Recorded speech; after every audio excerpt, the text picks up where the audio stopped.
So, good morning. Welcome to Sun Lakes Country Club. My name is Etanisla Lopez Ortiz, and no, you will not pronounce it right, and that's okay.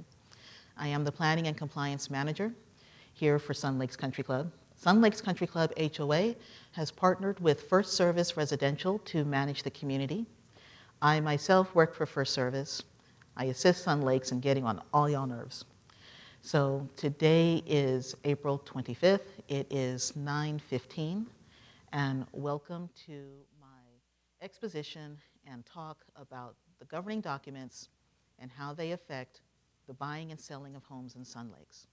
So it is my endeavor today that I am going to blather in a mini TED Talk for about an hour, and then after that hour, the floor will be open for Q&A. So if you have a burning question, please keep it for the Q&A. So the first questions I get by a real estate agent that has never dealt with my department before is, how do I get in the gates? How do I get my clients in the gates? I have never had a problem with any other association where I show my business card, I show that I'm a licensed real estate agent, and they still turn me away. What makes Sun Lake so special? Well, along with our golf course and our restaurants and our amenities, what makes Sun Lake special in this regard is the governing documents, which explicitly places access to a client property under control of the homeowner. Now, the homeowner can delegate access to their home to you as their listing agent, but I need written proof of that delegation. I need something in writing. And the easiest way to provide that to my department is either a copy of the signed listing agreement, or for those of you that are involved with the California Association of Realtors, in your car pack is a one-page form called the Authorization to Receive and Convey Information. That one-page form I can take. I cannot give it to you because it's copyrighted by the California Association of Realtors, but I can receive it. That written authorization from your client allows you to represent them to me, to the Architectural Committee, and to the gates. So your first order of business as a listing agent, as the selling agent, is to get me that agreement. And you could either email it to me, and I'll get to my email address later. You can either email it to me or bring it to the administration office. We will make a copy, a scan of it, and give you your originals back. Once I get that documentation, I update the property notes, and I will email to you a confirmation that you are now the authorized listing agent for that home. Once you have that confirmation, which is my last step, you can now call the main gate. I'm representing John Doe. As the listing agent, I need to call in the following people. I need to call in a contractor. I need to make a pass appointment for Saturday for Jack Daniels, who's an agent out of Orange County. This is how you do individual showings. To do an open house, I still need that authorization first. Once you're on the property notes as the authorized listing agent, that unlocks everything else. Now you're eligible to hold an open house here in Sun Lakes. That open house event, I do need written notification at least 2 business days in advance. And it could be written. You can drop something off in writing at the administration office, or you can email it to me. Once I update the open house roster, you will get a confirmation with what your entry looks like on that roster. So if you don't have an email from me that says your entry looks like this, you're not on the roster. That confirmation is key. Open houses are available 7 days a week, including holidays. Now, this is because you're representing the homeowner for the selling of the home. There is a provision in the governing documents that prohibits contractor work on certain federal holidays. As real estate agents, you are exempt from that. So yes, you can have an open house on Memorial Day. You can have an open house on the 4th of July, actual and observed. You can have an open house on Thanksgiving Day weekend. Why would you? You can have open houses on the federal holidays. If you would like to keep a private showing only, you can do that. If you're going to go in with open houses, there's a few other rules to keep in mind. Signs. Everyone loves them. Everyone hates when they disappear. So the governing documents for Sun Lakes do have some guidelines and requirements for signs. Signs can be no taller than 4 feet. This includes the mount. So you've seen some folks with that 6-foot tall T-square. They get calls from me. Please remove it or shorten it so your client does not get in trouble. So no taller than 4 feet. The sign itself is no larger than 6 square feet. Now, the most common size you've seen here folks use in Sun Lakes is actually 18 inches by 24, which is about 2.5, 3 square feet. Okay, it's a little small. Okay. You can have a 3-foot wide by 2-foot sign, 2-foot tall for sale sign. And the wind is going to snatch it and blow it into the next yard. And now you know why most folks use 18 by 24 inches. If your client is in the condos, no T-posts. They will be pulled. The sub-association maintains the front yards, the exterior landscaping for the condos, and the T-squares get in the way of our maintenance, or worse, will affect an underground utility line. So if they see a T-square in a condo landscaping, the T-square will be removed. You will not get the sign back. Maintenance does not bring them to me, no matter how many times I've asked.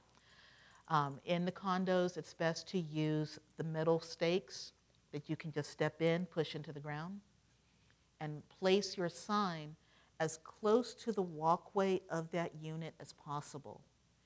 If that sign is placed 2 to 3 feet away in the middle of the grass and maintenance comes through to mow the grass, there goes your sign. Put it as close to the walkway, as close to the gutter as you can, so it stays out of maintenance way. For a single family home, a detached home, if your client okays a 4x4 T-square, knock yourself out. Just make sure it's no taller than 4 feet. So one for sale sign at the home, same size rules. And when you have your open house, you can have an additional open house sign at that same home. So your for sale sign and your open house sign. No directionals, no whirly-gigs, thingamabobs, no attention-getting devices. And if your client's neighbors are amenable and say, of course, you can put a sign in my front yard, it might get taken because it's only one for sale sign, one open house sign at the property that you're having the open house at. Another thing to consider is when it comes to placing extra signs, I'm really trying to save you money, because if patrol picks up those extra signs, they'll hold on to them at the main gate for a day, or they'll bring them to me. If a resident picks up those extra signs, I'm probably going to be fishing them out the lake. We have some very opinionated residents who feel that there needs to be some help with the policing of Sun Lakes. I have no deputies, certainly no resident deputies. Now, if you're partnered with an estate sale company, or your client has an estate sale company that's helping them out, the same sign rules apply to them as well. If you have partnered with an estate sale company and that estate sale person is covered by your listing agreement or by your ARC, authorization to receive and convey information, then great, I just need at least 2 days' notice for that estate sale. If they are a third party, I'm going to need some written authorization, usually a copy of the estate sale agreement. Now, all the documentation I'm asking for, if your client is shy about the numbers, I don't want anyone to know what commission I'm signing over. I don't want them to know, this is a private sale, I don't want them to know what asking price I have for the house. You can redact the financials. My concern is the person who signed the listing agreement or the ARC authorized to represent the property? Who is the person that they're giving that authorization to? Which leads me to a common problem. Jane Doe is the sole homeowner of the home, and she has passed. Her heir, Jonathan, is signing everything. I have never met Jonathan. I have no connection to him. I don't know if he is actually her heir or if he is someone trying to take advantage of a lack of communication chain to take the house from under the actual heirs. In those instances where my records do not match who is the owner of the home, I usually reach out to you agents first because y'all have done your homework. I need Jonathan to supply proof that he is the executor, that he is the heir, that he is the trustee, that he is the silent co-owner. I need that documentation trail. And you can email it to me.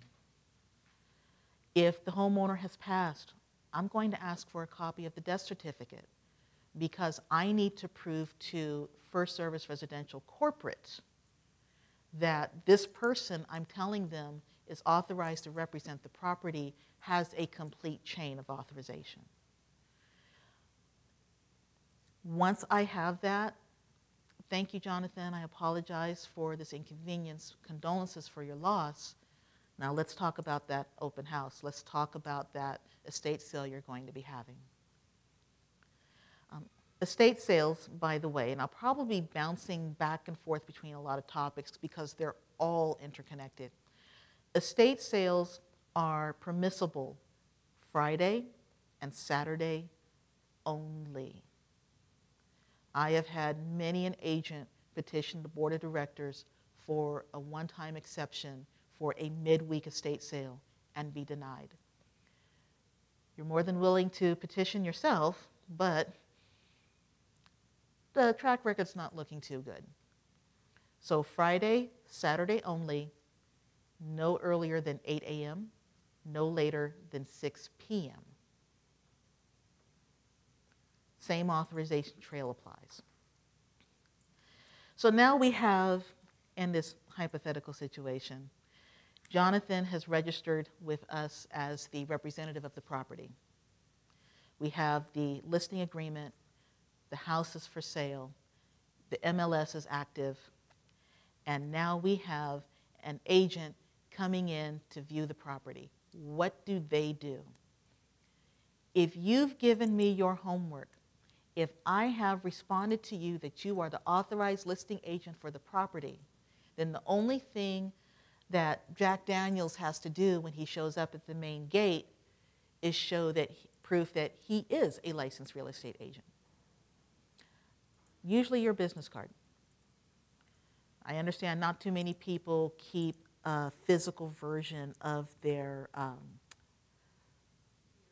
DRE handy anymore. Instead, it's all on the business card. So that plus a valid government issue photo ID, and yes, I do mean valid. You'd be surprised how many people pull up here with expired driver's license. Scary. Valid government issue photo ID. That agent can now get an entry pass for themselves and a pass for their client if their client is in a different car. So we call this agent plus one. If the client shows up first, they have to wait for the agent. If the agent shows up first, but the client's still stuck in traffic, hey, patrol, I have a client, they're going to be 20, 30 minutes late. I'll wait for them at the property. Here's their name. Barbara Allen will be coming up. She's my client. Barbara Allen comes up. Here's your pass, ma'am. Have a nice day. So that's how third-party agents get access to the property without you or your client having to call the main gate each and every time. But I'm going to give you a not-so-hypothetical situation. The property was for sale, husband and wife, soon to be former husband and wife. They both signed the listing agreement, agreed on the realtor, they left. And then the next day, I get an email from the mister. I am revoking this listing agreement. I'm going to call him, and I called her because I have 2 signatures on this document. To revoke it, all I need is 1. Ma'am, are you aware that your partner is revoking the listing agreement? She told me not to go through with it. I have to, because one of the signatories is backing out. It took 2 weeks for the 2 of them to get themselves settled, reaffirmed the listing agreement, and confirmed jointly that this agent is the one that they've agreed upon to represent the property. In the meantime, I had 2 weeks of agents very upset at the main gate because it's on the MLS, why won't you let me in? If your client comes to me and says the deal is off, the deal is off. So please keep that in mind if the house is being sold under contentious circumstances. I have to defer to the homeowner. Now, with that listing agreement in place, again, you can not only call in other agents. If your client has decided to go back to the other side of the Mississippi and there is a plumbing leak, you can call in that plumber. You can call in that handyman, that painter, that general contractor. If necessary, you can sign an application for the emergency work at a home. Why would you need to sign an application? Because let's move forward in the timeline. You have a buyer. Someone has shown up and they are throwing money at you and they say, give me the keys. So escrow has now opened. My department will schedule a pre-sale compliance inspection for that property. It's free to you. It's free to the escrow agent. It's something that is Sun Lakes specific. It's triggered when the escrow agent purchases the statement of account from First Service Residential. My inspection covers the exterior of the home only. So if there's shag carpet in the bathroom, you're safe from me. I'm not going to judge you on that. We check the front yard.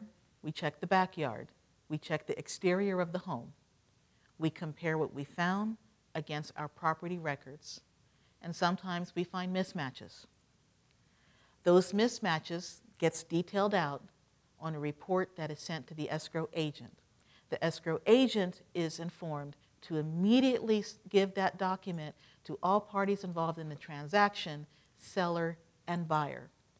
A common item on that inspection: oh, they pulled the roses and they put this huge swath of rock instead. Well, I don't have approval for that.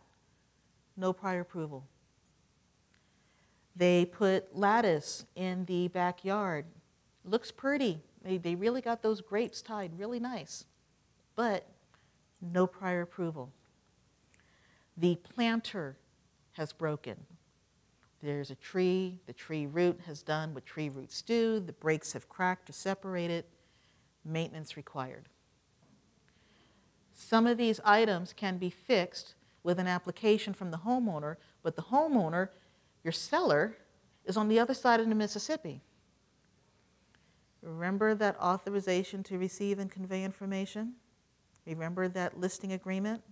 Remember that authorizes you to act on behalf of your client to my department, to the association?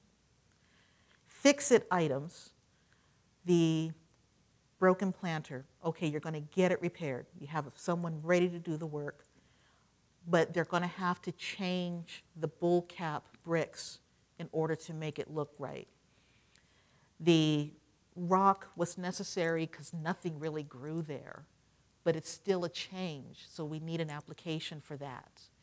The trellis in the rear yard, even though it cannot be seen over the fence, it's still a change. We need an application for that. You can sign the application on behalf of your client because you've given me that authorization that says you can. So for those simple things, those catch-up things that my inspection finds, you can help your client by signing on their application on their behalf. You still need to complete the rest of the application, which means you're going to knock on a neighbor's door. Hi, I'm helping your neighbors. You know, they have this problem in the front. I'm trying to get it fixed. Do you mind signing off on this application? 99 times out of 100, I'm so glad you're getting that eyesore taken care of. Yeah, sure, I'll sign. So that part still needs to happen, but you can help your client by signing for the fix-its on their behalf. What you cannot do is sign for new work.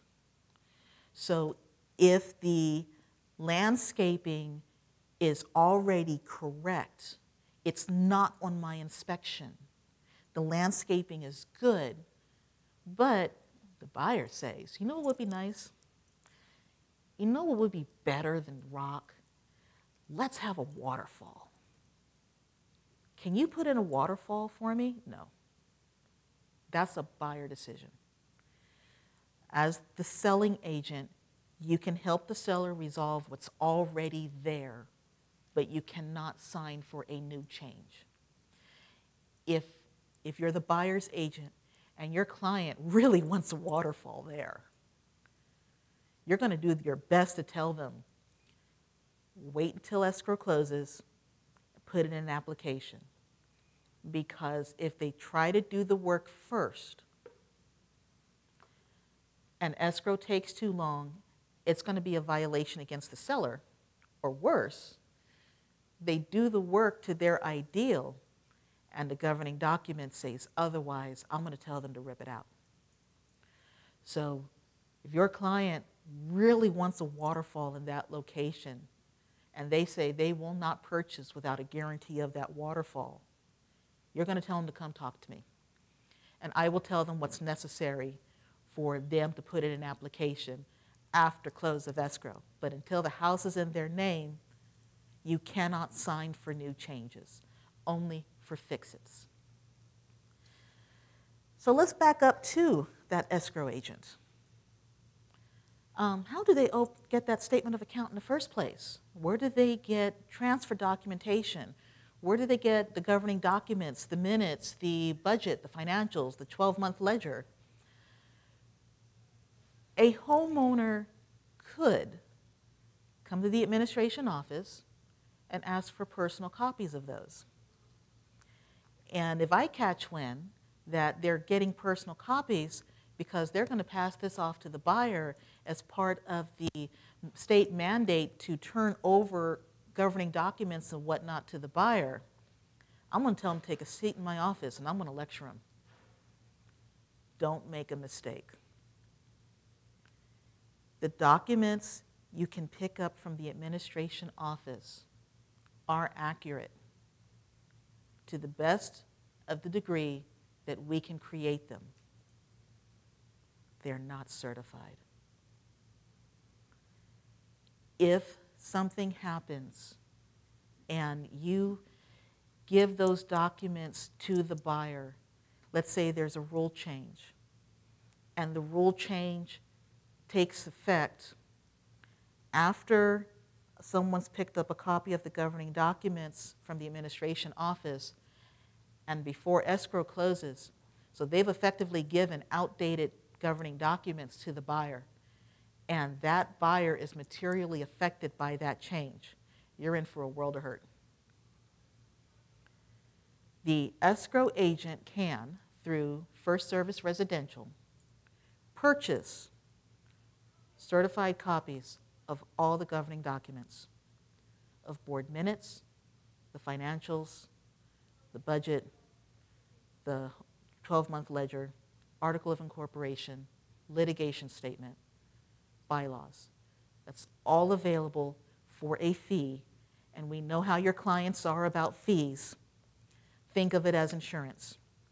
If something comes up, here are the documents that are certified as of this day, presented to the best of my ability and to the best of First Service Residential. Instead of having to explain to a judge why I didn't double check the docs. I just assumed that, they're in the administration office, they're good, right? Unfortunately, I have been witness to a significant mistake in that same scenario. The private seller, private buyer, no escrow agent involved. There was a rule change. It materially affected what the buyer intended to do with the property.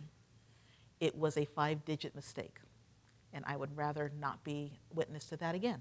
So I understand that the cost of the statement of account as of today is $430, and that if you order one of every available document available through the First Service Residential Information Ordering System, you're going to be putting out about $1,030. And I know that hurts. My wallet winces in pain.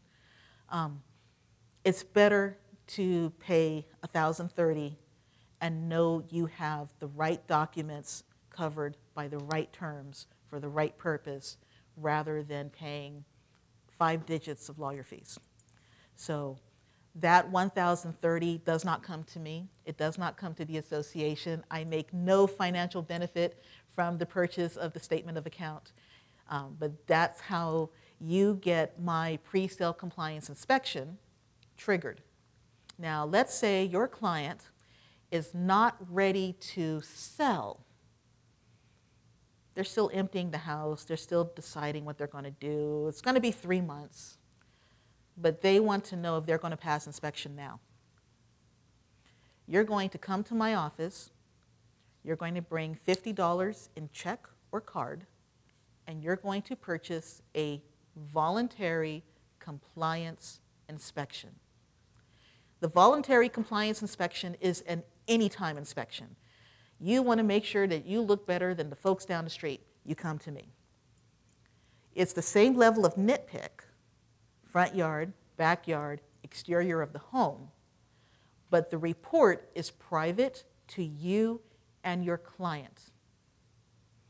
I have had potential landscape moguls, real estate moguls come to me and say, you know what, I saw your inspector 3 doors down, and they were taking pictures of this house for an inspection. I'm thinking about buying that house. Can I get a copy of that? No.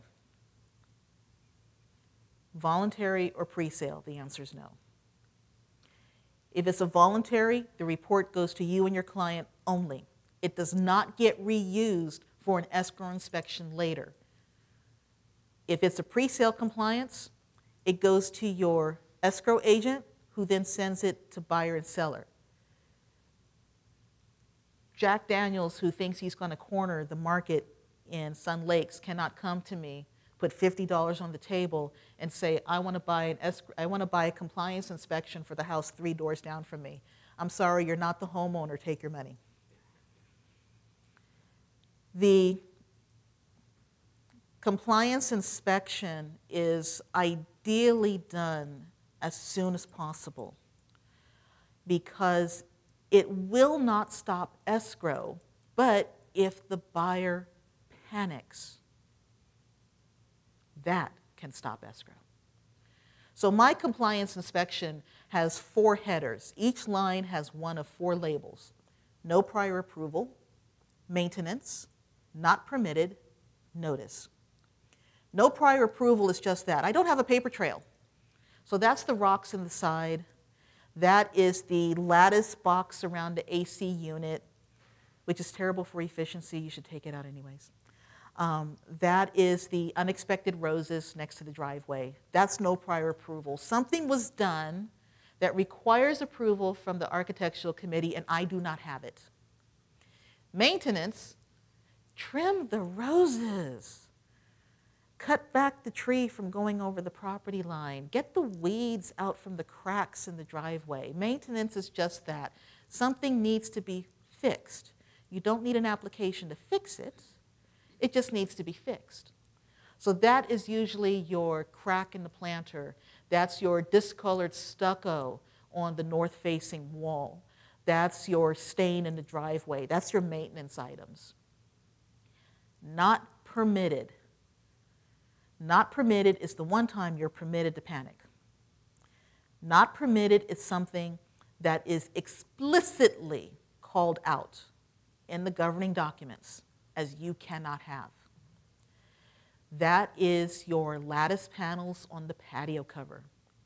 Not the slats, not the slat roofing. This is the crosshatch walls. This is your patio cover that has been fully enclosed. That's not permitted. This is your cloth awning over a window, like your deli style, your deli style cafes with the cloth awning that comes out. That is explicitly not permitted. So those things, did I just lose my mic? Okay, it feels weird. I'm not used to being a professional. Those things are not permitted and are called out. Don't bother asking to keep them because the committee has to say no. And then the last item is a notice. A notice is information. It's not a violation, but it's something about this property that I and my team feel needs to be brought up before escrow closes. A common one, there's a fire hydrant at the property. Everyone knows you're supposed to keep the area in front of a fire hydrant clear. Not everyone knows you're supposed to keep the area 36 inches around the fire hydrant clear. Even behind it, where there's no spigot. And it doesn't make sense at first until you see the size wrenches that the firemen use to open this spigot, and guess how much clearance that sucker needs? 2 feet. So we're going to put on a compliance inspection, notice, 36-inch clearance required around fire hydrant. Are we going to require that clearance? No. That's actually not in the scope of the governing documents. Same thing with utility boxes, the big green ugly fridges that no one likes to look at, so they always hide them behind junipers and really thick rose bushes. So if you look in the deed, there's an easement requirement, 36-inch clearance. I have seen twice in Sun Lakes where a utility worker did not like how close those bushes were to a utility box, got the chainsaw and took care of business, and left the mess for the homeowner to clean up. I cannot intervene in that. The utilities have a 36-inch clearance requirement. I cannot enforce it, but I'm going to make sure that your clients know, buying or selling, notice utility box in front yard, 36-inch clearance required. A notice is also where we're going to tell you if there is an expiring variance. So, Barbara and Alice, 2 neighbors. Fortunately, in this example, they get along. Barbara has an orange tree. Alice has a lemon tree. And they're planted very close to the fence. So close that the canopies come over. So they're crossing the property line. That is a violation. I'm going to call them out. However, Alice loves oranges, and Barbara loves lemons. Please don't make us cut these trees. We do have a way of formalizing a neighbor-to-neighbor agreement about encroaching plant material, encroaching trees usually. They sign, I take it to the committee recognizes it and gives a variance with the requirement that the variance will expire when either house changes hands. So Alice has decided to move back east, and she has sold the house to John. We come out, we do our inspection. There is a lemon tree encroaching over the property line. It has a variance. So as long as Alice is still the homeowner, the tree is in compliance. Escrow closes, the tree's not in compliance. How do we let you know that's coming? Notice, lemon tree in rear yard variance will expire. Buyer to negotiate new variance with neighbor. It is up to John to go to Barbara. Do you mind if the lemon tree keeps growing over? It's been a decade and Barbara is tired of lemons. No, I want you to trim it back, and I will trim back my orange tree the same. Or maybe Barbara's, she's made a really good side job selling lemon jam. And you don't know.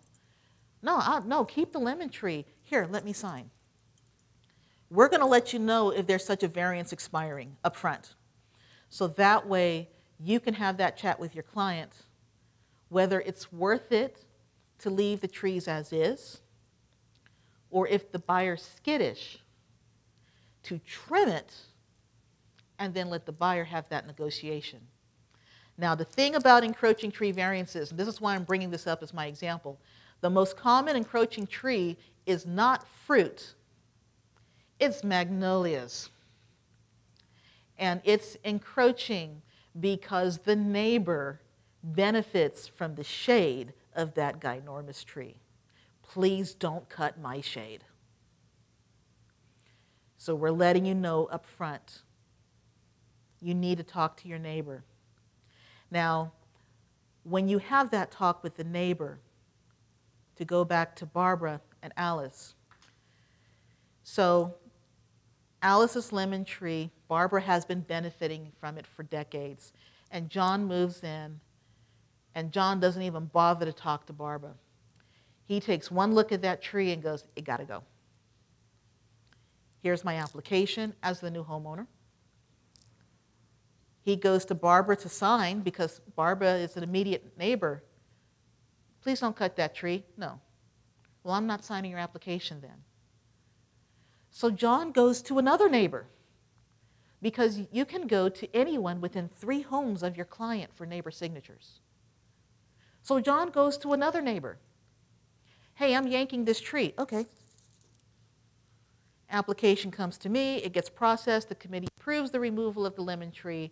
John takes out that lemon tree before the ink is dry on that approval.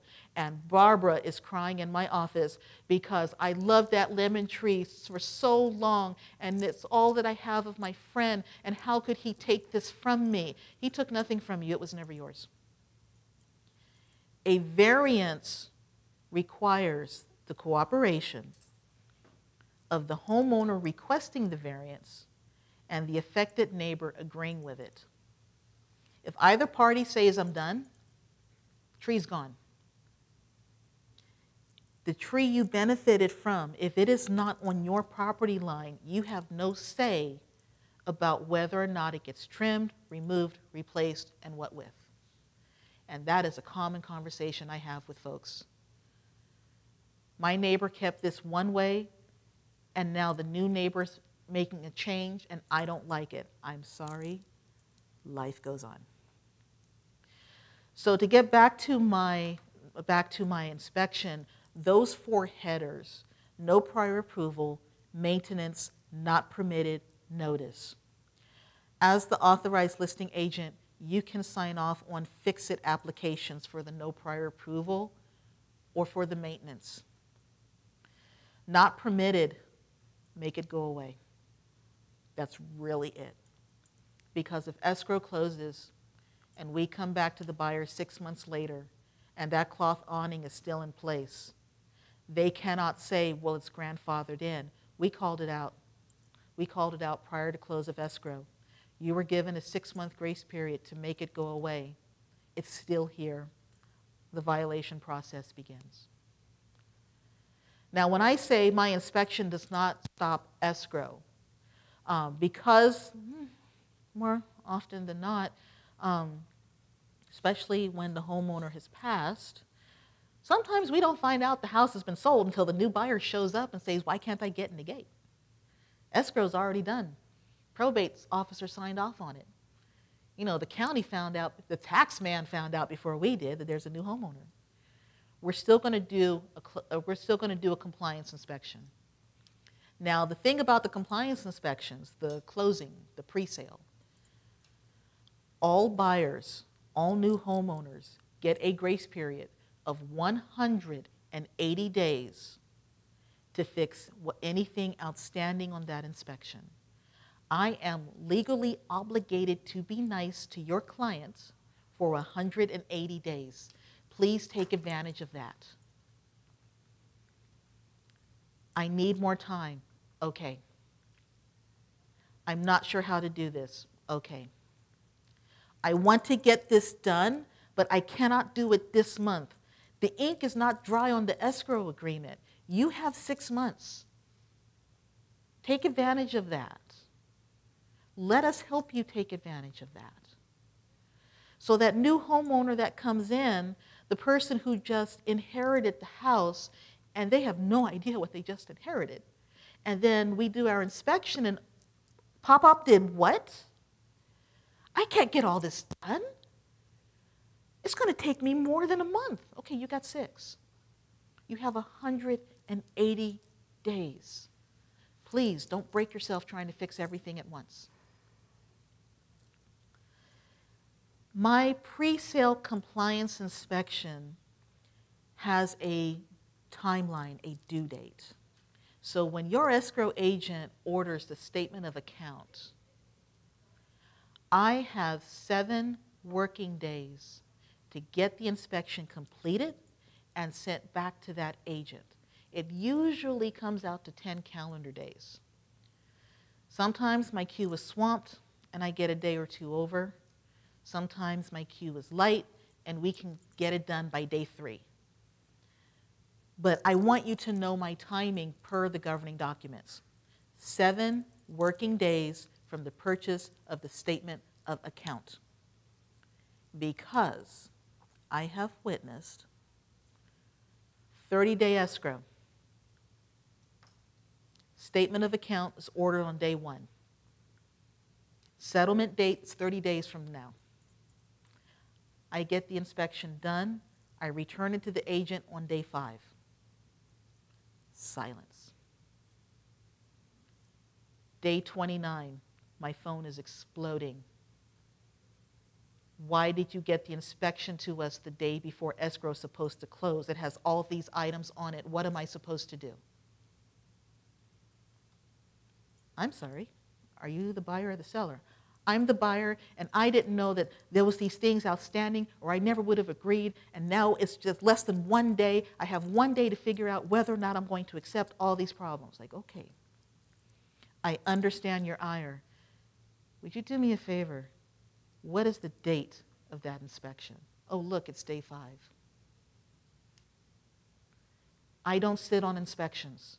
When we get it done, it's sent either that day or the next business day. So the escrow agent received that inspection on day 5 or day 6.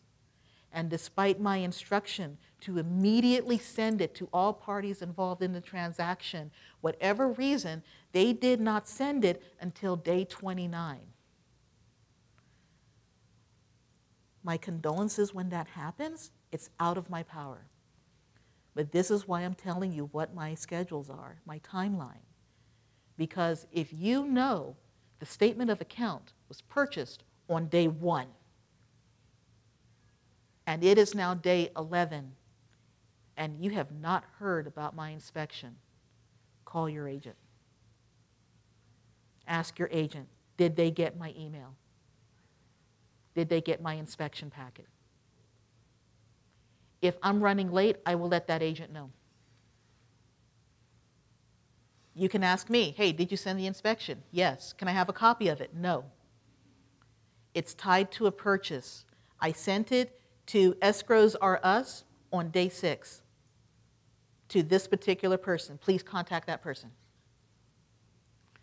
But this is why I want you to know what my timeline is, because I've witnessed that. It annoys me. It frustrates the buyer, and it's unfair. So let's say escrow falls through. You're representing the seller. Escrow fell through. You have the inspection. What now? You have 2 months to work with my department to get those things fixed. And that includes asking for more time if more time is necessary. I just need a paper trail. Get those things fixed. You get another buyer. We are not going to reuse the first inspection. We're going to make a new inspection, new set of pictures, new date stamps, and that new inspection is what gets sent on for the second escrow. If you get a document that says no non-compliance issues found, go buy yourself a lottery ticket, a scoop of ice cream, and your favorite beverage, you've hit the lottery. Very few properties get away with that. It's usually the roses. Please trim your roses. So as the buyer now, so let's get on the other side of the table. You're representing the buyer. Escrow just sent you this much documentation from corporate. Oh, and by the way, here's this 5-page document from some lady in planning compliance. I can't say her name. And you're looking at the inspection, and your buyer, your client, look at all these items. I'm going to get fined. No, you're not. Your client will always have a 180-day grace period. It is not welcome to Sun Lakes. Here's a $300 fine. Welcome to Sun Lakes. Let us help you. I can't do all this. I can't paint now. This painting is 5 years out. Why didn't the association force them to paint? Well, because I'm not allowed to manhandle people. I cannot put a paint can in front of them and say, paint, or I'll make you drink it. It'd be fun to try, you know, those pesky assault laws, you know. We do give notice. And recent events has kind of put a damper on timelines, so we're still catching up to the way things were before the pandemic. If the property is out of date on paper, but the house looks good, come talk to me. Because if my inspector goes out or I go out and the house looks good, we can give a 1-year extension to painting. And you can bounce out that extension year by year until the work needs to be done or your client's bored of the color, whichever happens first. So if the paper says it's overdue, but you stand and look at the house and go, they painted it. They probably did and did not give me an application, which is what I need to reset those dates. Come talk to me. You're going to get tired of hearing me say that. You know, talk to me about compliance issues. I'm not your counselor. You know, I have enough of that with the residents here. So your buyer has taken a look at the inspection, gotten over the panic. Okay, I can trim that. I can trim that. I can talk to the neighbor. That lattice box around the AC unit's ugly anyway. It reduces efficiency and makes it work harder. You know, for the love of your wallet, take that lattice box out. Okay, it doesn't do what you think it does. I can get painters scheduled next year. What do I do now?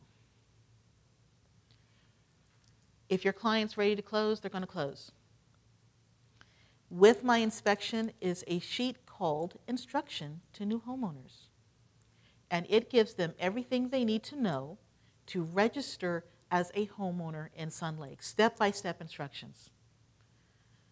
Who to call or email in the administration office, and it is not me, so he will be a lot easier to get hold of than I am.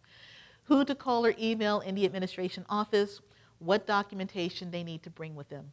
And it's very short and simple. Proof of home ownership.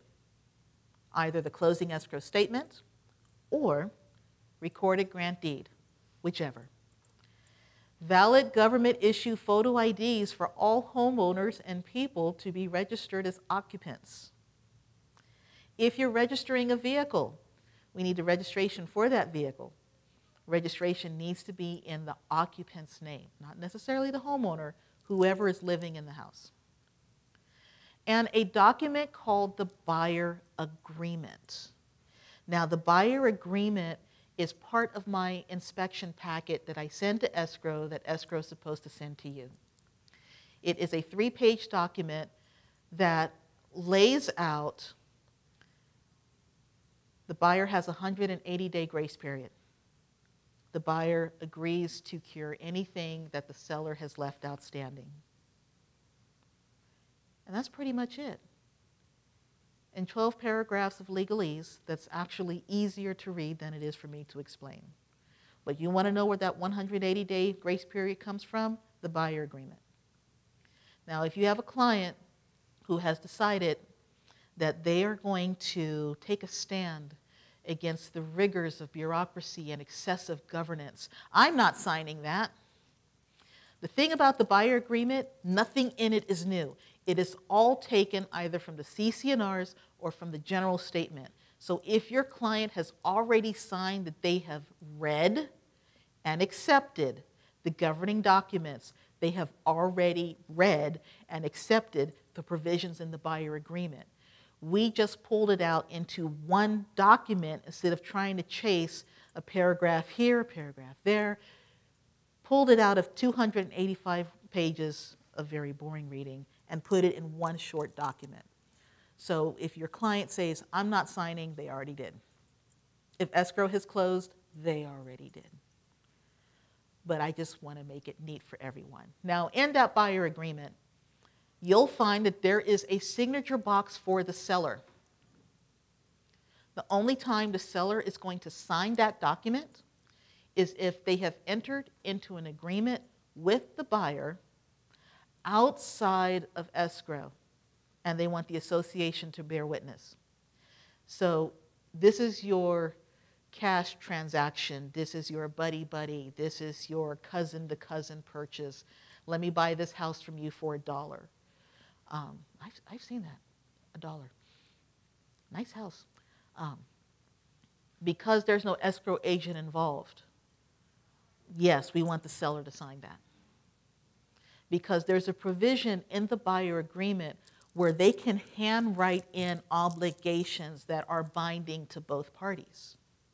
But if there is an escrow agent, then no, the seller does not need to sign. And yes, I do include that info in my email to the escrow agent that no one ever reads. Ask me how I know. So your buyer has closed escrow. They've accepted the provisions. They've made their appointment. And now they want to rent out the house. So now you've gone from listing agent to property representative to rental agent. I need authorization for you to represent them. You can use authorization to receive and convey information to do that.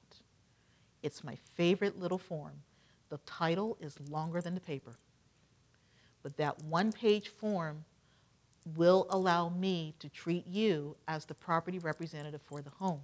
This allows you to assist your client, especially if they're out of the county, out of the country, with registering a tenant.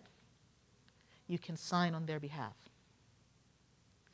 Now, we prefer that you accompany the tenants for that registration.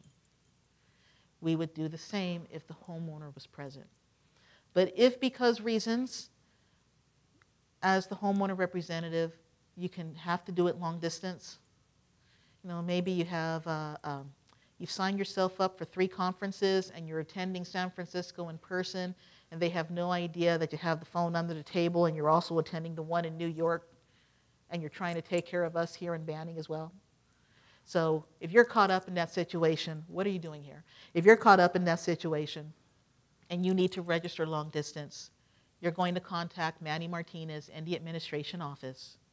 He's the one who does homeowner registrations. He can assist you with that long distance registration. But we prefer to lay eyes on the homeowner, or at least the homeowner representative. The pandemic really forced us to not take things for granted. So I know it's onerous to have to come down when you can handle everything by email, but it's not an attempt to hold power over you folks. It's really to make sure no one involved is being swindled, that everyone is who they say they are, and that you are registering the right folks to the right property for the right reason. And then once the buyer has registered or the tenants have been registered, that's pretty much it of the chain from, hey, let me put my house up for sale, to here's your new ID cards. Welcome, Mr. and Mrs. Resident of Sun Lakes.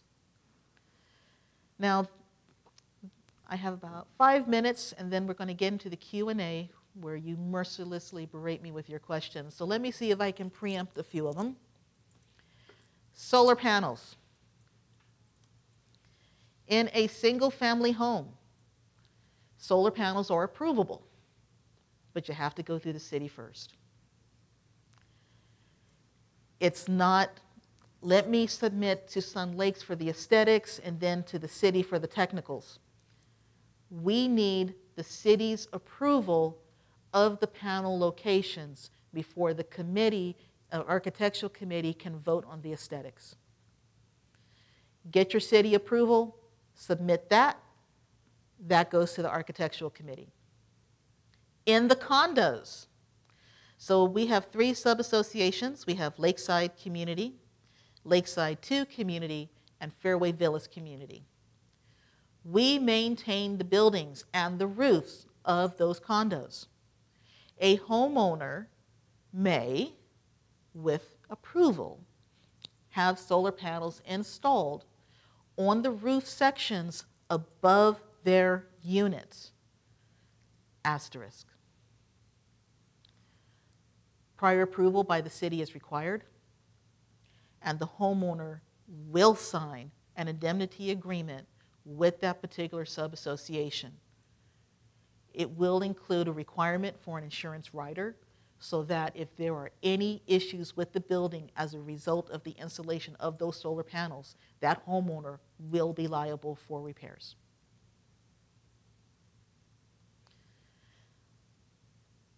Okay, let's talk about the big bugaboo. Accessory dwelling units. Junior accessory dwelling units. Talk to the city first. Before you even think about talking to the association, talk to the city first. The architectural committee will require written proof of approval from the city of Banning for everything. And it's not a what if, could I, what about. This is a hard line. Before you approach the association, get your approval from the city for everything. The only portion that the architectural committee will be looking at is the exterior of that accessory unit. It has to match the house. Everything else is city.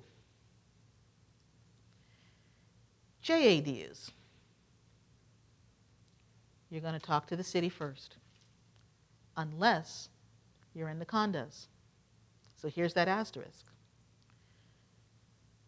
ADUs and JADUs are not permissible in the condos, full stop. Permissible in the single-family home, talk to the city first, meet the city's requirements, get the city's approval, then come talk to us. In the condos, not going to happen. So, I've actually ran out of things to blather about, and I am 2 minutes early. So yes, you're excused. Yes, yeah.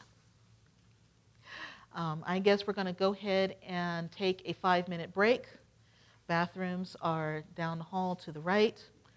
Water is here if you would like. And if you have any friends, associates, clients, sweet talk you into taking you to a quick breakfast, Sandwich is down the way to the left, but they will need to order the ticket for you. So I'll see you in about 5 minutes.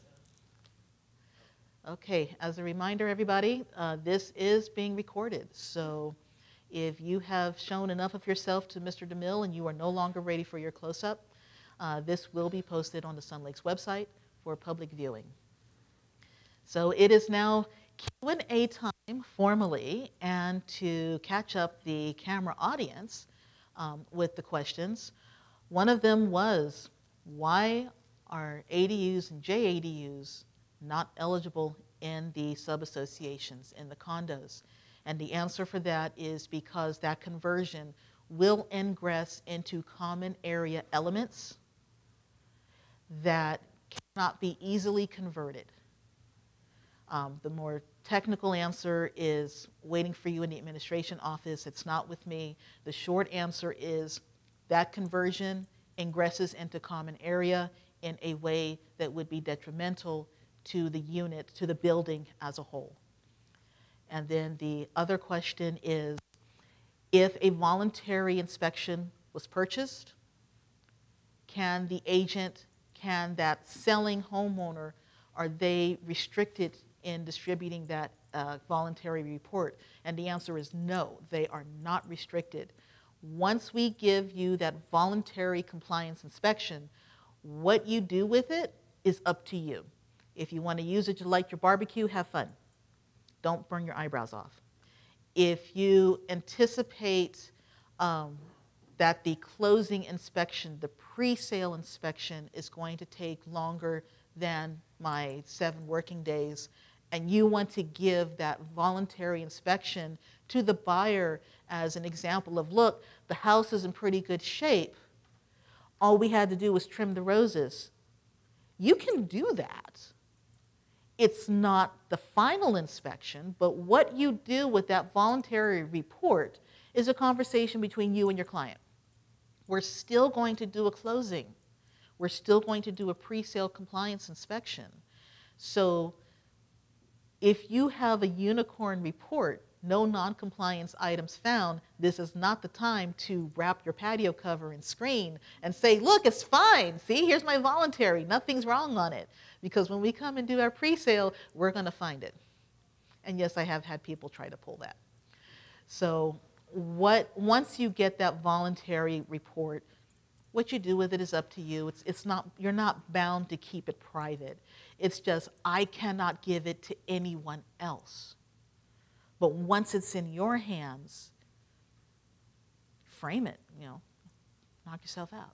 Okay, and not permitted means that it must go, correct? Not permitted is what it says on the tin. The governing documents do not permit this thing item here. Okay, and does my seller need permission from you to remove it? No. They can just remove it? Yes.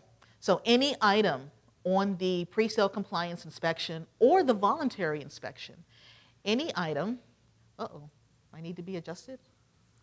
Okay, yeah. So any item on the pre-sale compliance inspection or on the voluntary inspection that is either no prior approval or not permitted, these are items that the seller can remove, or you acting on behalf of the seller. These items can be removed at any time. Just let me know they're gone. You do not need an application to remove it. So that lattice box around the AC unit and it was flagged as no prior approval, make it go away, you're done. If you have lattice panels on the patio cover, making it an enclosed patio cover, that is not permitted, by the way. If you have lattice panels on your patio cover and it's called out as not permitted and you have those panels taken down, please clean up after yourself. don't leave gaping holes in the walls, but you remove that and you're done because not permitted. You make it go away. Now, let's say there's a maintenance item that dead grass on the north side of the home.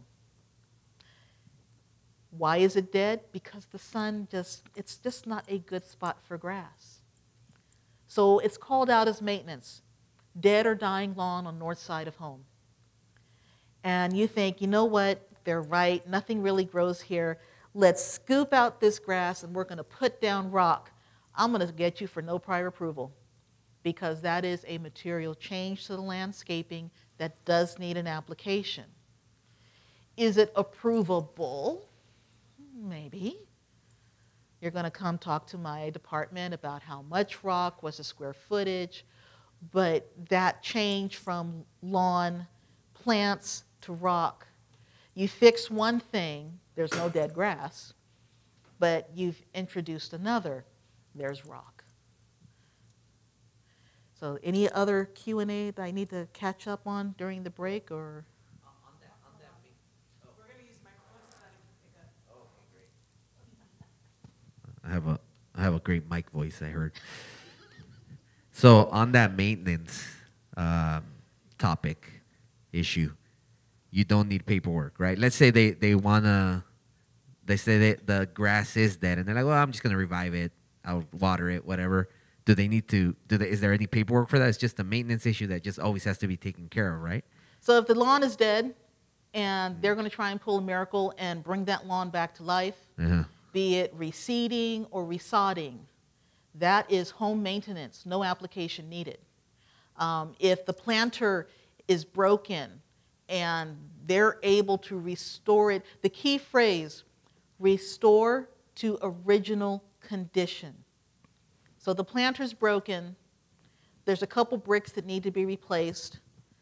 They're the same style, same original color. They're going to stand out a bit because they're not weathered, but it's a fix. It's restored to original condition. There's no application needed. Now, if you pull out, it's just a few bricks that need to be replaced, but you pull out all these bricks and you replace it with a stucco cap, yes, that does require approval. That is a material change. Thinking about my questions here. Okay, Well, so while he's thinking, anyone else have questions? yeah. Anybody else? Well, let me throw one more out there. So, Yeah, she's been waiting patiently. you mentioned a final approval. So when the deal closes, you guys go back out there. 6 months after close of escrow. Oh, that's the 180 thing. Okay, That's gotcha, that's the gotcha. 180 All right. days, and that is with the buyer. So if there's any deficiencies after that 180 days, that's now on the buyer's name.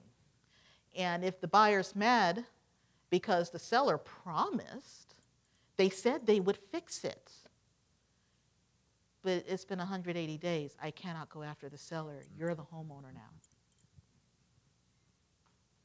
I have another question, but I'm going to pass the mic. Yeah, you can pass the mic.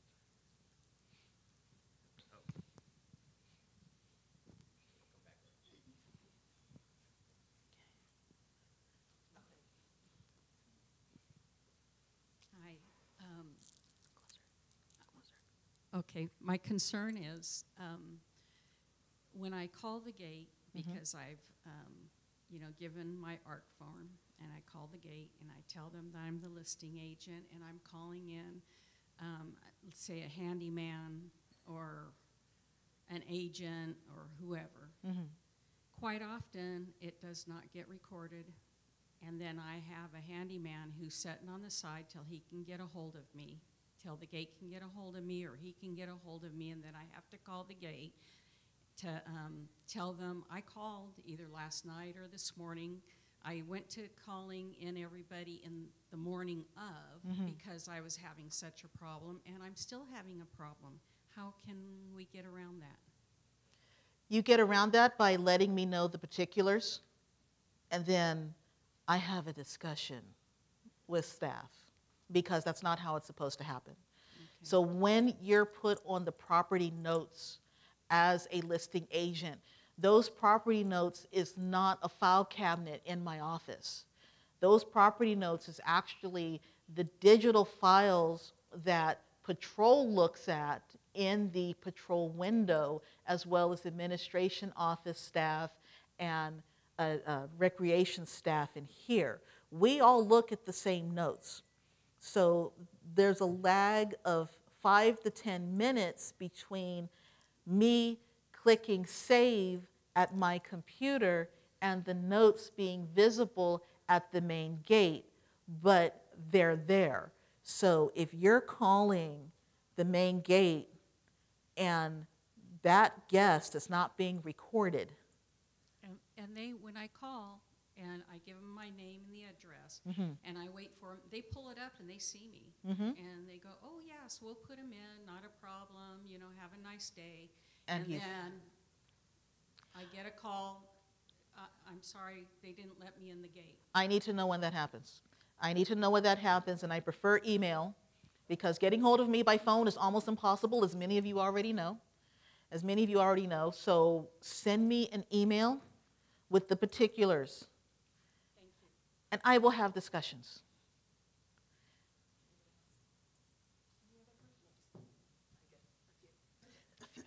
I'm really loud enough. You probably don't need me to use the mic. Okay, entrance into the community. As agents, are we only supposed to enter through the main gate? Gate 1, the main gate, is open 24/7. If you're anticipating a convoy, Gate 5 is off of Highland Springs. It is open Monday through Friday, 7:30 to 5:30. It is open Saturday, 7:30 to 3:30, and closed Sunday. When it's closed, you have to have a transponder on your vehicle to come through the gate, so it's an automatic status only.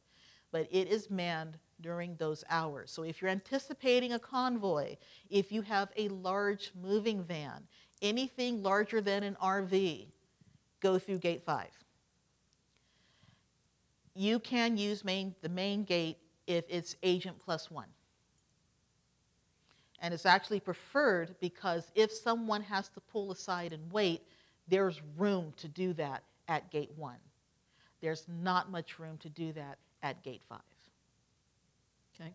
Then for signs, for open houses, you've talked about that it can't be anywhere on the property, and also, I believe, the sidewalks abutting Highland Springs. Is that correct? Okay, so inside Sun Lakes, one for sale sign, and the day of the event, one open house sign.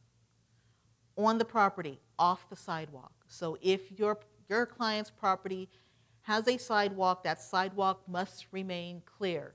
You're going to put it in the driveway, you're going to put it on the grass. Outside of Sun Lakes, so HOA maintains from the fence to the sidewalk, but we police from the fence to the gutter. So as you go along Highland Springs, as you go down Sun Lakes Boulevard, you'll see we maintain the greenscape. There's the sidewalk, there's the gutter, and now the road starts. That gutter is the boundary line for Sun Lakes HOA, which means, I'm going to preempt you, which means that the main gate, that median at Sun Lakes Boulevard will turn into a forest of signs on the weekend. We don't police that. That median is not Sun Lakes Country Club HOA. That median is City of Banning. Now, we do a check of the signs out there against the roster of open house and estate sale events that y'all have sent to me. And if someone is trying to have an open house, if they've put an open house sign on that median and they have not registered with me for that open house, we might pull that sign. We're going to pull it, we're going to hold it. So it's not lost money. Check at the main gate. And the reason why we do that, if someone has an open house sign for a property that's not on my roster, I'm going to get 100 people at the main gate. Well, there's a sign. What do you mean you can't let me in? There's a sign out there. Of course you can let me in. No, we can't. But if you are on my roster and you have my confirmation that you're on my roster, your open house is approved to continue, the gates have been notified, and you have 20 signs on that median, we're going to ask how much money you got, but we're not going to ask you to take those signs down. Those signs stay. So that median in the middle of Sun Lakes Boulevard, yes, that's a forest of signs. But once you cross that gutter, even though you're not in the community itself, you're not behind the wrought iron, you're not on the other side of those stucco walls, you're still outside. You put a sign, it's going to get taken. If it gets taken by maintenance, 50% chance it'll come to me. If it gets taken by patrol, ask for it at the main gate. Okay, and lastly, is roots growing from your neighbor's tree underneath the fence, say onto my property? How is that handled? That is encroachment. That is flat out encroachment. Plant material is not to encroach over the property line. And we interpret that as over or under. So if there are roots, ivy, plant material that is coming from the neighboring lot ingressing into yours, yes, that is a violation. And once it's brought to my department's attention, we give the, I don't want to say offending homeowner, even though it's technically right, because the word offending has some baggage to it. We tell the errant homeowner, you have a problem with your plants, you have 14 days to let us know how you're going to take care of it. And then we begin that violation process with the owner of those plants. One more. Vacant properties where the grass is overgrown and you handle that, right? The HOA handles that periodically? Yes and no. It does depend on what type of vacancy. So if it is a property that Sun Lakes has foreclosed on, we are the owners of this property. Yes, we're going to take care of it. And if it is overgrown, you come let me know, and I let operations know, and operations takes care of it. Now, if the property is abandoned, there's certain wait periods that the association has to abide by. We're waiting for someone to come forward and take ownership of this property. Once that wait period has expired, then yes, the board of directors can authorize a cleanup of that property. But when I say abandoned, I mean abandoned. Now, if we have a property that visually looks abandoned, but there is action behind the scenes, so to speak, that show that there is a homeowner, and that homeowner is doing the important things like paying the assessments, then it becomes a violation process. And depending on the severity of that lot, it's either the standard violation process of first notice, second notice, a hearing before the Master Architectural Committee. The committee recommends a one-time cleanup. That goes before the board of directors. The board of directors has to give the homeowner 30-day notice, clean it up, or we're going to clean it for you and we're going to bill you. That is a 6-month chain I just described. We have to give the homeowner time to take care of it themselves, because by the time it gets to the board, it's been about 6 months.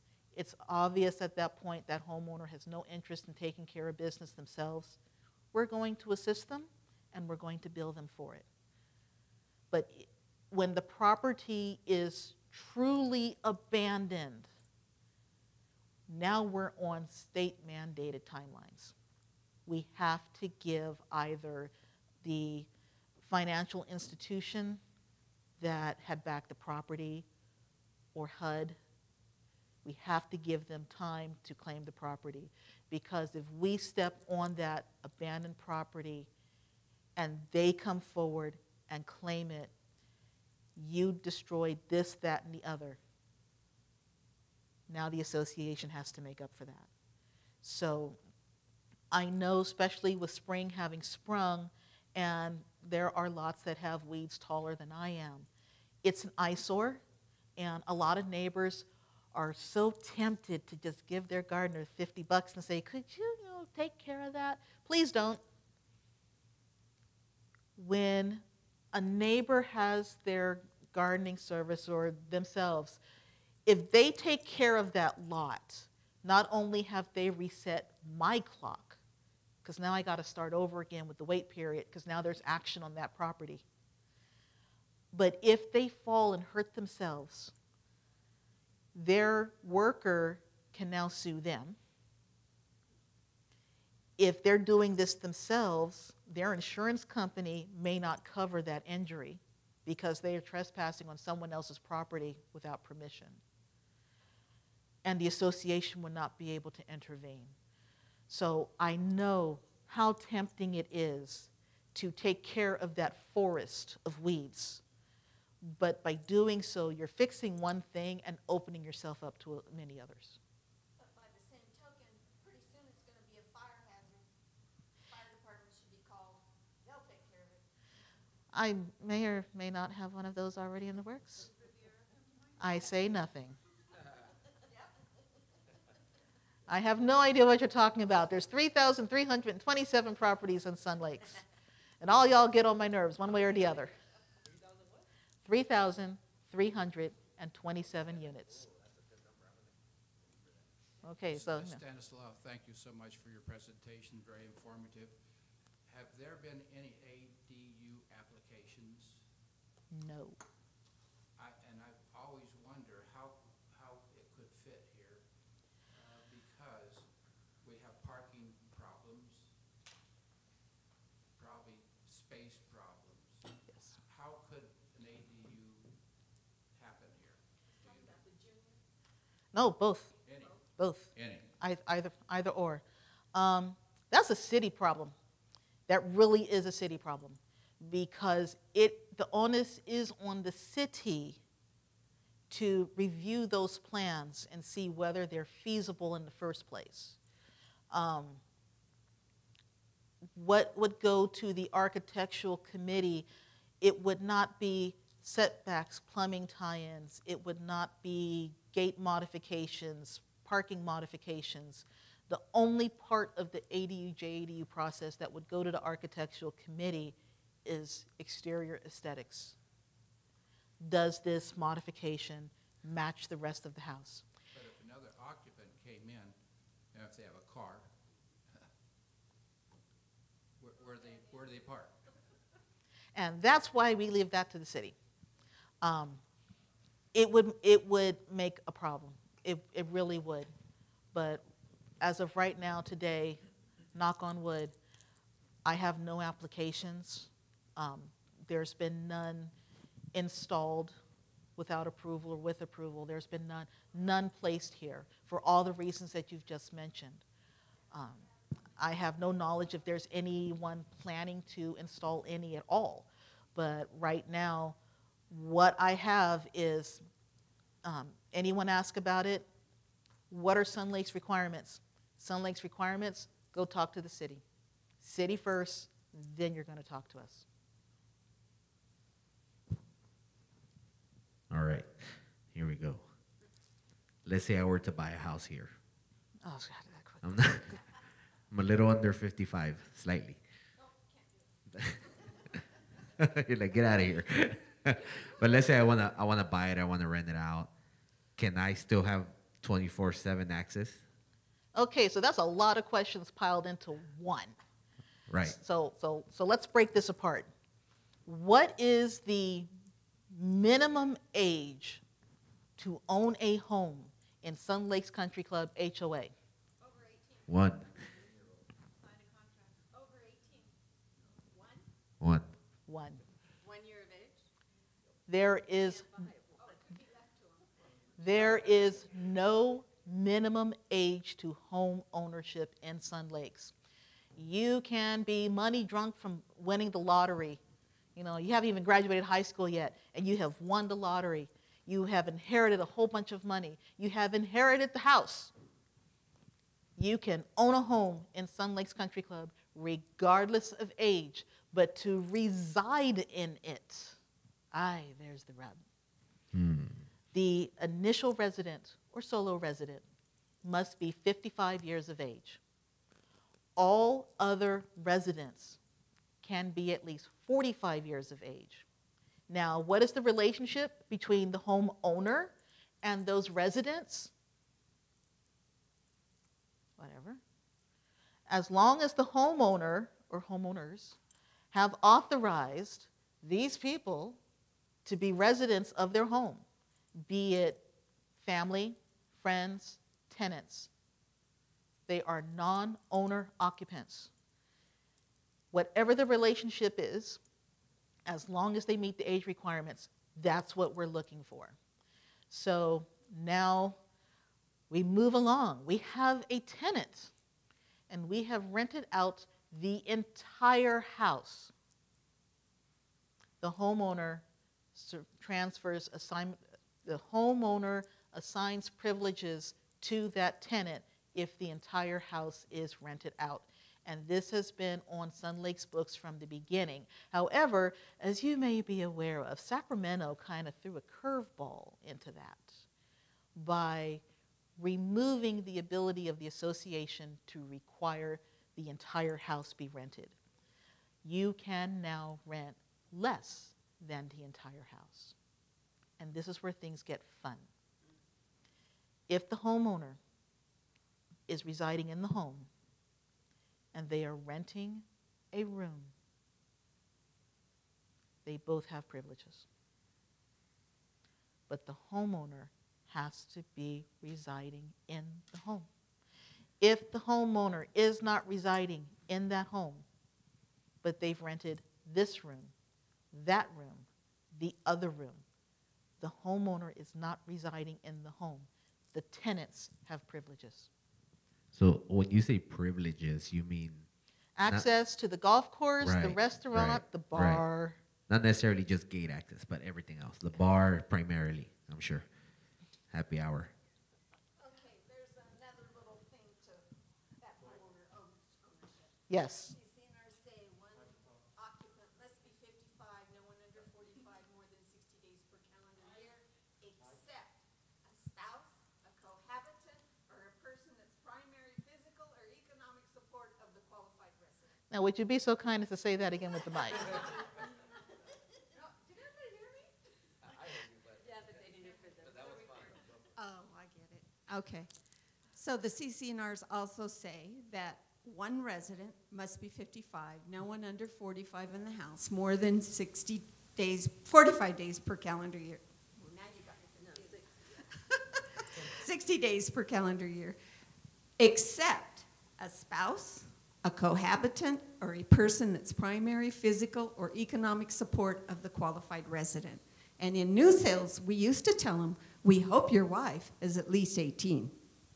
Well, let me break that apart because the word cohabitant, well,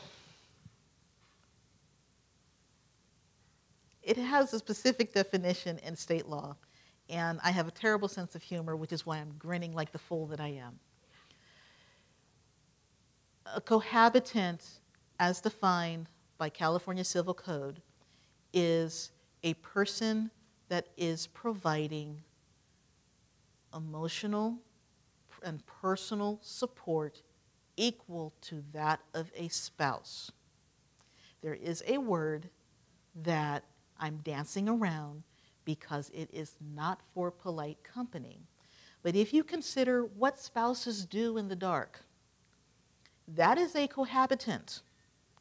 So I have had folks who attempted to claim right of cohabitation with their father. And I have to have a nice long closed door sit down of, I really need to know what you really mean, because cohabitant doesn't mean what you think it does. And in that particular case, it was financial support. So words matter. Please don't use the word cohabitant if you're just friends or family living under the same roof. Please, please, please, please, please. I'm going to address the 60-day issue separately, because that really is a separate thing. If there is a registered partnership involved, so if we have two individuals, one is 55 plus and the other's 30, and they're married, there's a marriage certificate, or they are in a registered domestic partnership recognized by the state of California. So they don't mean married, but as far as the tax man is concerned, you know, they're sharing income. Then yes, that 30-year-old can reside in the home with their 55-year-old spouse. And they can after that spouse passes away. Well, now you're asking me to interpret California Civil Code 51.11. I've already shot my foot in my mouth a couple times already. But that marriage partnership, that registered partnership, does provide for the younger to reside in the home. And the threshold for that younger to continue to residing in California Civil Code 51.11 that I am not trying to interpret for you, so don't look at me for legal advice. I got none. It's 90 days. So after the younger has resided in the home with their elder spouse for 90 days, if something happens to that elder spouse, I cannot ask the younger to leave.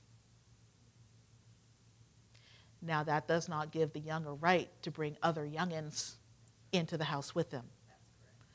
But as far as the circumstances they're in, they stay. Now, the 60-day provision is interesting. And yes, I'm trying to dance around it. So a guest may enter the community at any time, as many times as the sponsoring resident is willing to put up with them.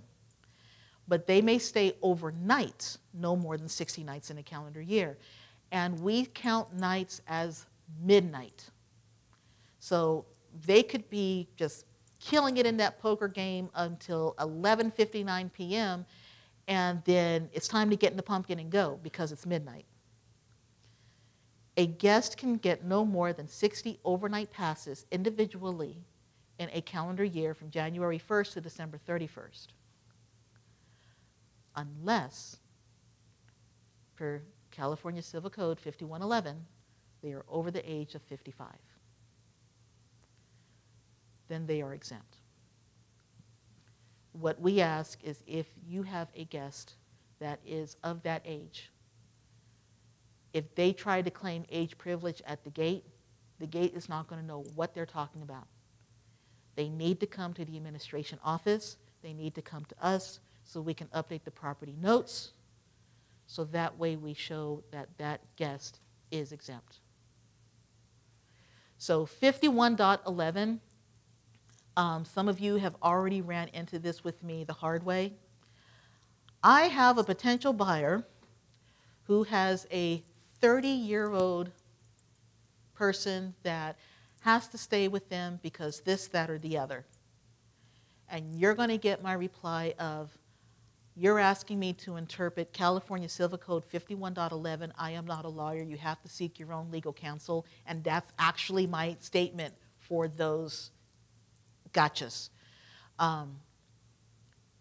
What she was referring to is in the CC&Rs about economic or financial support, about a spouse being of a different age, and that's why I can talk about it. Any other examples, probables, could be's outside of that, I have to point to 51.11. Don't confuse it with 51.3. 51.3 is the rest of the state. 51.11 is Riverside County specific because we're special. So talk to your legal counsel, have them sit down with 51.11. There's your answer.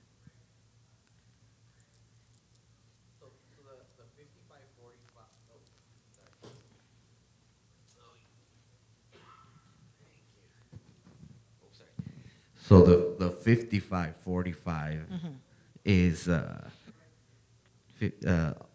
can be the boyfriend girl. They don't have to be married, right? We don't care. We don't we care. do not care Right. what the relationship between the people under this house is.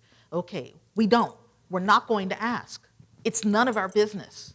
As much as some people like to crow about how good they are at this, that, and the other, I don't care. The only thing I care about, does the homeowner or homeowners, does the homeowner give this person, these people, permission to reside in the house? And if so, do these residents meet the age requirement? We're not going to ask what is the connection between them. Okay. Circling back to, I'm trying to find a loophole how to live here. No, so let's say I purchase a property, right? And I start fixing it up, and it takes me a year. Mhm. So I technically I'm the homeowner. I have the privileges, right? So, I don't. Carolyn, help me out here. Can you sign for me, please? I have many words concerning this gentleman, and none of them are Okay, worth so saying. No, but that is a good question, and that's one we're running into more and more as folks are buying abandoned, foreclosed, inheritance properties, and they're opening the door and going, oh my God, what did I get myself into? So we do have properties where the rehabilitation of the inside is taking a year because the previous homeowner had 2 large dogs and never took them for a walk. So yeah, some of these properties are tore up from the floor up. If you have a homeowner, regardless of age, and that property does not have a resident, that homeowner has all privileges. Ooh, I can play golf? Yeah. Okay. Okay. If you have a house, I own a house. No, I don't. For purposes of arguing, I have a house. I own a house here in Sun Lakes. I am not a mature adult. I am not of age to reside here. See, look how I did that. Okay. But the house is tore up from the floor up, and I'm having the house remodeled. I do not have a resident in this home. This house is vacant. I have full rights to the amenities. Can they live in the house? No. They can't live in the house, but they No. can live in it. It's like I'll see you guys at the bar, though. I wasn't telling that. I'm on camera. I'm not allowed to lie. I'm also not allowed to take him out to the woodshed either, but that's a different thing. Okay, I have a question. I'm sorry if I missed it, but on the home inspections, okay, so the compliance inspection was done, was completed. Of course, we got all the stuff that needed to be fixed. Right? Now, can I email Grant? It's supposed to close next week. Can I email Grant and tell him to go back and look at it now that it's all done? Or is there a certain time? You can request it, okay? You can also ask for winning lottery numbers. It doesn't mean you're going to get it. So the thing about the pre-sale compliance inspection, it's one and done. We don't do redos. If we did, we would not do anything else. The pre-sale compliance inspection is a one-shot. So if there has been 3 pages of items outstanding, and bless your heart, you've gotten to take care of each and every one of them, and the buyer is demanding a new inspection, a clean sheet. Well, I want winning lotto numbers. We do not do redos. And actually this comes to something I skipped in my TED Talk, thank you. If you have a client that is not willing to wait that 7 working days, if they want that inspection right now, I don't care about her queue. I want the inspection now. You're going to put on your best face, and you're going to smile sweetly, and you're going to tell them, would you please be so kind as to go to the administration office with a check written out to Sun Lakes Country Club, HOA, for the amount of $250. That's how you get a rush inspection out of me. Be it buyer, seller, escrow agent, real estate agent. If you want to jump my queue, if you want a new inspection, $250. The buyer can if the statement of account has been purchased and the name requesting that inspection is the same as on my statement notice. Because that statement notice does give me the name of the proposed buyer. So if the proposed buyer, I opened a 60-day escrow, but I am so confident in my purchasing ability and my ability to make business decisions, I'm just going to go ahead and just close escrow now. But I want that inspection. Buyer needs to show up with $250 check. Thank you so much, and thank you too for the office. You know, I bug you guys all the time, and I appreciate everybody is so nice in there. And I know, I'm sorry, but they are. You know, we're not. I'm They gonna have answer to. all my questions, and I'm in there all the time. Sometimes I hide my face. I'm sorry, I'm coming in again. And anyways, thank you. Obvious reasons then. ADUs. ADUs So I live in here. I build an ADU with with permission of the city And? planning and and architectural approval. Okay. See, I've actually listened. So now I've got this ADU. Yes. Do I have to rent it to someone 55 and older, or does that not apply? it does apply. Age restrictions do apply to ADUs and JADUs. And so I live in the house and I'm renting the ADU. Mhm. We both have access to full amenities. Because you are still a resident of the home. All right, let's break for 5 hot minutes. And we'll pick up in about 5 minutes and any remaining questions you have.